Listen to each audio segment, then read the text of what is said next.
The wind howled through the dense pine trees as Emma made her way deeper into the heart of the Swiss forest. She had heard the rumors, the whispers of a place so cursed that even the wildlife avoided it.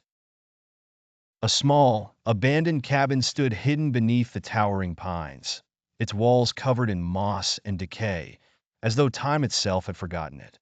But Emma hadn't. Drawn to the mystery of the forest, she had come seeking answers to the legends that plagued the region. Villagers spoke of lost souls wandering the woods at night, their cries echoing through the trees. They called it the Whispering Forest for good reason. If you listen closely, the trees themselves seemed to speak, their branches creaking with voices long dead.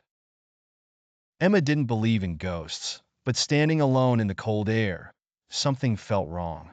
The forest was too quiet, as if it was holding its breath waiting. As she approached the cabin, her footsteps crunched on the leaves, but when she reached the door, the silence returned, unnerving her. She reached for the doorknob, its cold metal sending a shiver up her spine. The door creaked open, revealing darkness beyond. The air inside the cabin was thick with dust, as though it had been sealed away for decades. Emma's flashlight flickered as she scanned the room, revealing old, broken furniture and cobwebs hanging from the ceiling. A fireplace sat in the corner, cold and unused, its bricks blackened by old fires. But what caught her attention was the mirror on the far wall. It was large, framed in dark, twisted wood, and unlike everything else, it was spotless. No dust, no dirt. It was as if someone had been cleaning it. She stepped closer, her reflection shimmering back at her. For a moment, she felt a strange pull, as though the mirror was drawing her in. Emma blinked, and for the briefest moment, her reflection smiled. But she hadn't moved. Heart pounding, she stepped back, convinced her mind was playing tricks on her. She turned away from the mirror, her eyes landing on a journal sitting on a nearby table, its pages yellowed with age. She opened it slowly, reading the faded handwriting. We are not alone here. The forest it calls to them. They are trapped, bound to the trees, bound to this cabin. No one can escape once they've heard the whispers. A loud thud echoed from upstairs, startling her.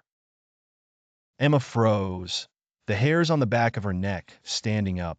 She wasn't alone. Emma's heart raced as she stood motionless, listening. Another thud came from above, followed by the sound of something scraping across the floor. It was slow and deliberate, as if whatever was up there knew she was listening. She shined her flashlight toward the stairs, the beam shaking in her trembling hand. "Hello," she called out, her voice barely above a whisper. The sound stopped abruptly, leaving an eerie silence in its wake. She wanted to leave, to run out of the cabin and never return. But something, curiosity or fear, kept her feet rooted to the floor. Steeling herself, Emma began to ascend the creaky wooden stairs. Each step seemed louder than the last, echoing through the empty cabin. As she reached the top, she hesitated, her breath coming in shallow gasps. The hallway stretched out before her, dark and narrow, with only her flickering flashlight to guide her. A door at the end of the hall was slightly ajar. The scraping noise returned, louder now, coming from behind it. Emma swallowed her fear and stepped forward, pushing the door open with a shaky hand. Inside was a bedroom, small and bare, except for a single rocking chair facing the window.